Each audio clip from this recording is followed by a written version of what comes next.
ბავშვობაში განსაკუთრებით საქართველოში ხო იმას გვაჩვენებენ ხოლმე, რომ დილით აუცილებლად სახე უნდა დაიბანო და შემდეგ ისე უნდა გააკეთო ყველაფერი, ხო და ანუ დილით უბრალოდ მინდა რომ გავიღვიძა პირველი ყავა დავლიო და სხვა არაფერი არ გავაკეთო. თუ კიდევ სახე დავიბანე, რა ვიცი, მილიონი რაღაც გავაკეთე, მე აღარ მომინდება ეგ ყავა, ანუ უბრალოდ დავიტანჯები. მაგრამ კბილების გამოხეხვა აუცილებელი. კბილები უეჭველად უნდა გამოვიხეხოთ, ანუ ეგ must რაღაც არის აუცილებელია. შემდეგ უკვე შეგვიძლია ჩვენი ყავის დალევა. ძალიან უცნაურად მიჭირავს ეს კამერა, იმიტომ რომ ჩემი ხელის შტატივი ვერ ვიპოვე, რაზეც ახლა ძალიან ნერვები მომეშალა და აბსოლუტურად ყველგან ნახე. დილით უბრალოდ მინდა გამოვიდე გარეთ, ყავა დავლიო, TikTok-ებს სკროლო. ამიტომ მე გადავიანი ვარ, რომელიც თვალს რომ ახელს, მეშინვე TikTok-ის სკროლვას იწყებს. უბრალოდ მინდა რომ დილით გავიკეთო ყავა და TikTok-ებს სკროლო. რატო აქვს ჩემ ვიდეოებს ასეთი ცოტა ნახვა ვინმე ამიხსენით? მაგრამ მოლღე დავპოსტავ ვიდეოს, რომ ჩემი ნახვები გავზარდა. ანუ მართლა ზოგჯერ მაინტერესებს ხოლმე, მეც კი ეგრე ვარ ხოლმე, მაგრამ ანუ სულ ეგრე ვერ ვიქნები, ანუ არ შემიძლია უბრალოდ. ზოგი ადამიანი არის, რომ ყოველდღე დილას ძალიან ჯანსაღად იწყებს 6 საათზე ადგომით, შემდეგ ვარჯიში, სეირნობა, ანუ ტელეფონს არ ეხებიან საერთოდ. შემდეგ ჯანსაღად იკვებებიან, რაც მე არ შემიძლია. არ ვიცი კიდევ რამე საინტერესო აქტივობას აკეთებენ და შემიძლია ეგრე გავაკეთო ერთი კვირა, შემდეგ მომბეზრდება, არ ვიცი სხვა რაღაც უნდა გავაკეთო. ხო და როგორ აქვთ მაგის ნების ყოფა, რომ ეგრე იდეალურად დაიწყო დღე მართლა არ ვიცი. კიდეში მეც ვიყავი ხოლმე ეგრე, მაგრამ მე ვეღარ შევძელი, ანუ საკუთარი თავი არ ვიყავი, საკუთარი თავი არ ვარ. მაგ მომენტში ხო და მართლა ყოჩახთ თქვენ, ვინც ასე აკეთებთ. ძალიან ვაფასებ ეგეთ ადამიანებს, იმიტომ რომ მე ეგეთი არ ვარ. ანუ უბრალოდ ყველაფერი მიჩვევაზეა, ეჩვევი და რაღაცნაირად კონსისტენტ ხართ ეგეთ რუტინაში. იდეაში კაია ძალიან. ეხლა TikTok-ის დროა. მე გამოვიწერე რაღაც ნიღაბი, რომელიც მინდა რომ ეხლა გავიკეთო, იდეაში ეს ნიღაბი იმის გამო გამოვიწერე, რომ საყვარლობა, დიზაინი ჰქონდა, ხო და ვნახავ ერთი როგორია თან.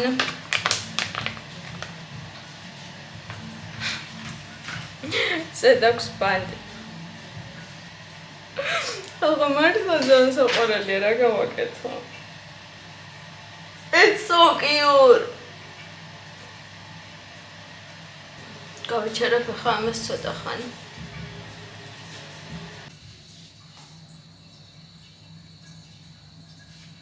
ამდენი ნერვები არ მაქვს, რომ ხამდენი ხანი მედოსის ნიყავი. შაბამედის დამატენიანებელი, რომელიც PSP-ში ვიყიდა. არ შეიძლება PSP-მ დამასპონსოროს, იმიტომ რომ ყველაფერს მან ყიდულობს საერთოდ. Please do this.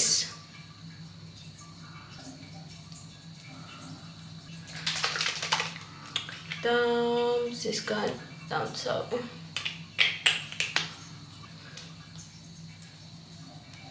ასე რომ ახლა სრულიად სუფთად გრძნობ თავს, ასე რომ შემიძლია ეს დღე გადავაგორო. ჩემი ტირილის რეკორდის მოხსნის ისტორია უნდა მოგიყვეთ. მოკლედ რაღაცის გამო, რაც არ ვიცი რატომ მოხსენი ახლა ეს ტირილის რეკორდი, ხო? საკუთარი თავის იმედგაცრუების გამო და კიდევ რაღაცის გამო და ღამით არ მძინებია და უშეღამით დავფიქრდი, რომ ამდენი ცხოვრებაში არასდროს არ მიტირია. მოკლედ, ჩემი ტირილი დაიწყო დაახლოებით 11 საათზე, როდესაც მარტო დავრჩი. და ეს იყო ყველაზე დრამატული ტირილი. იმიტომ რომ ჩავიკეცე აბანოში და ესე იატაკზე წამოწოლილი ვტიროდი, არ ვიცი რამდენი ხმანი იყო, ოღონდ აი ეს როგორ ტირილი იყო, იცით, აი რაღაც კოშმარულ ხმებს რო უშვებ, ანუ ბოლო ხმაზე დარწმუნებული ვარ, ეგ ჩემმა ზედა მეზობლებმა და ქვედა მეზობლებმაც კი გაიგეს. ისეთ ხმაზე ვტიროდი და ისეთ ხმებს უშვებდი მართლა. მე როგორც იქნა ავდექი, მე შევედი ოთახში, გადავიფარე საფანი, იქაც ბოლო ხმაზე ვტიროდი. მე უბრალოდ მარტო აღარ ვიყავი და ჩუმად ვტიროდი დილის 6 საათამდე, ოღონდ აი ამ პერიოდში შესვენებები მქონდა ხოლმე დაახლოებით 2 წუთიანი, ანუ მეტი არ, ანუ გადაბმულად ვტიროდი. ეს 2 სელპაკი მე გვერდით და ანუ ორივე დავცალე საერთოდ.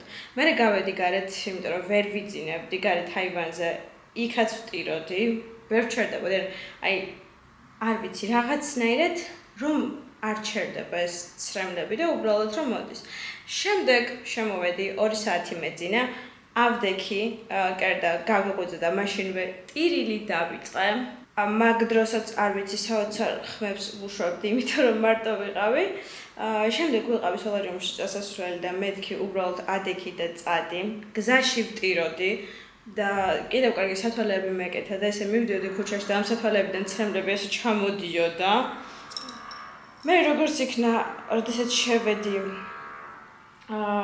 სალონში, იქ შევაჩერე ტირილი ამოყივარ საკუთარი თავით და შემდეგ შიგნით სოლარიუმში, როდესაც ვიყავი, იქაც ვტიროდი. გამოვედი სოლარიუმიდან, რა თქმა უნდა, მაშინვე, ანუ შენობიდან მაშინვე ტირილი დავიწყე და მივედი პარკში, ერთ-ერთი საყვარელი ადგილი მაქვს, ბეტონის რაღაცეებია, სადაც ვჭდები ხოლმე და მან ვტიროდი ბოლო ხმაზე. კიდევ კარგი გარშემო არავინ არ იყო, მაგრამ წინ ხალხი დადიოდა და მიყურებდა ესე ამხელ ფრიალ მინდორზე, რატო ვიჯექი ესე მარტო. მანდაც ვტიროდი ბოლო ხმაზე და უბრალოდ ვერ ვჩერდებოდი, სათვალე მეკეთა თან და ესე ჩამომდიოდა ცრემლები გიჟებით, აი უბრალოდ ვერ ვჩერდებოდი, ვერ ვიკავებდი თავს. ეს ცრემლები ესე მოდიოდა და ვფიქრობდი. თან ამ მომენტში იმდენად გათიშული ვიყავი გზაში რომ მივდიოდი, რომ რამის სამჯერ მანქანამ დამარტყა და ანუ ეგეც ვერ გავიაზრე მე რა მოხდა საერთოდ. რა თქმა უნდა, მე მანდ ვიჯექი 1 საათი დაახლოებით მაგ პარკში თუ მოედანზე თუ სადღაც. წამოვედი, რა თქმა უნდა, გზაში ვტიროდი, მე სახლში მოვედი, სახლში რა თქმა უნდა ვტიროდი, არ ვიცი, მთელი დღე. ვიჯექი ვტიროდი, ხან იატაკზე ვიძექი, ხან საწოლზე ვიძექი, ხან სკამზე ვიჯექი, მოკლედ ყველგან ვტიროდი. არ გავჩერებულ ვარ. შემდეგ ღამით ცოტა ჩამეძინა, მაგრამ მე 4 საათი დაახლოებით და გავიკვირდა თუ არა, რა თქმა უნდა, მაშინაც ტირილი დავიწყე, იმიტომ რომ ვერ ვჩერდებოდი. ტიროდი, აი დაახლოებით ტირილი გამომივიდა 48 საათიან, ცოტა მეტი და უბრალოდ ტირილისგან დეჰიდრატაცია დაემართა ორგანიზმს, ანუ არ ვიცი. იმდენი ვიტირე, იმდენი ვინერვიულე, რომ ალბათ ცხოვრებაში მაგდენი მართლა არ მიტირია და მთელი 10 წლის სატირალი 2 დღეში 2 დღე და ცოტა მეტში ავანაზღაურე, იმიტომ რომ 2 დღე ნახევარი ვტიროდი, ალბათ ეს 50 საათი. აი ეგ ვარ მე, ეგ ადამიანი. So cool ხატია ყოჩახ. რეკორდი მოხსენი ჩემი ტირილის. იმედი მაქვს რომ ეგ არ განმეორდება, მაგრამ ესე დარწმუნებულიც არ ვარ. ეს მინდა რომ მომეყოლა თქვენთვის. It's funny and also not funny.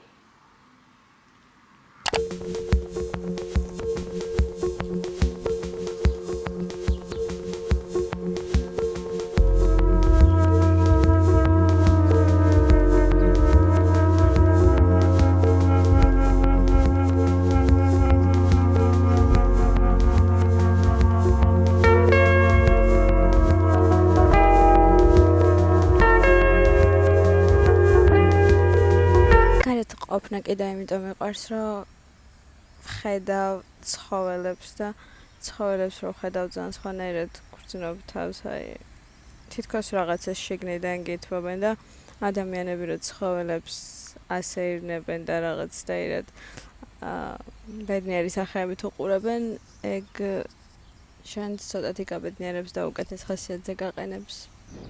მარწყყვი ვიყიდა და ეხლა ძალიან მინდა რომ ეგ მარწყყვი ამოვიღო და ვჭამო, მაგრამ დარწმუნებული ვარ ისეთი გასარეცხია რომ უბრალოდ მაგას გაკეთება არ ღირს. ხშირ შემთხვევაში ეგ არ მაინტერესებს ხოლმე და ვჭამ ხოლმე პირდაპირ ხიდან საერთოდ ყველაფერს და გავრიცხავ თუ არა არ მადარდებს, მაგრამ ქუჩაში რომ ვყიდულობ მგონია რომ ეგ კიდევ უფრო ბინძურია და მაინც უნდა გარეცხო. So ხატია, ეგ არ გააკეთო, რაც არ უნდა გინდოდეს, გთხოვ. გარეთ რომ ვიყავი, ვიყიდე აი ეს ულამაზესი მარწყყვი, რომელსაც აქვს საოცარი სუნი. Look at this. შეხედეთ უბრალოდ რა ლამაზია, აი ულამაზესია და არის იდეალური მარწყყვები. ზოგადად მარწყვა არის ჩემი ერთ-ერთი ფავორიტი ხილი. რომ დავალაგოთ ხილებს შორის პირველ ადგილზე გავიყვანდი ალბათ მოცვს და მეორე ადგილზე აუცილებლად გავიყვანდი მარცვლს. შეხედეთ, ეს არის იდეალური მარწყვი.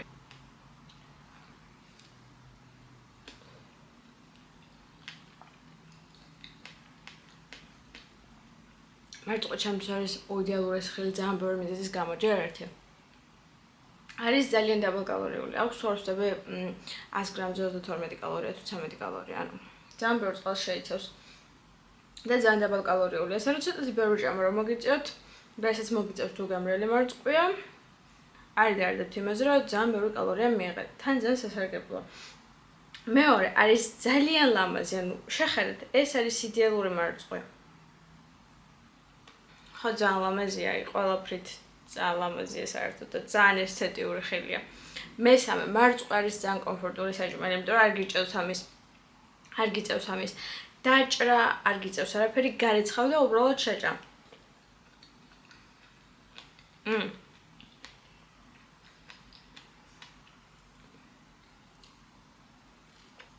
სხვა ხილი უნდა დაჭრა და აკუცმოცო. ანანასი, რომელსაც კანი უნდა გააცალო, დაჭრა. მარცვლს არანაირი კანი არ აქვს, საერთოდ არაფერი არ აქვს. პირდაპირ აიღებ ამ ყუნწით და შეჭამ.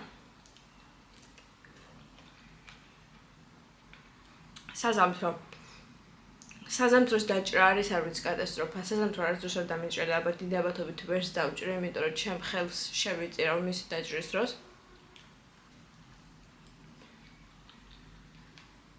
ამას აიღებ და უბრალოდ შეჭამ. მერე ყველაფერთან გემრიელია. ანუ მარწყვა რაშიც არ უნდა გავუკეთო, ყველაფერთან გემრიელი იქნება. სალათებშიც გემრიელი იქნება. ტორტებშიც გემრიელია. საერთოდ ყველაფერში გემრიელია. გარდა კამფეტების და რაღაცების დამატებული რო აქ, ანუ ეგენი მეზიზღება. რასაც ხელოვნური მარწყვის გემო აქვს, საერთოდ ეგ ყველაფერი მძაგს. მაგრამ ბუნებრივად რასაც არ უნდა დავუმატო, იმდენად ნეიტრალური გემო აქვს, რომ აი ყველაფერს უხდება საერთოდ. არ ვიცი, ხორცთანაც კი შეჭამ.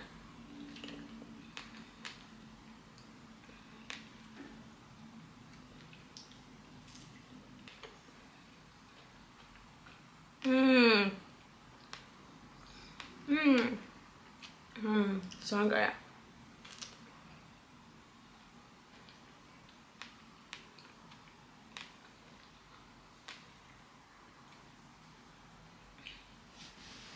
Happy.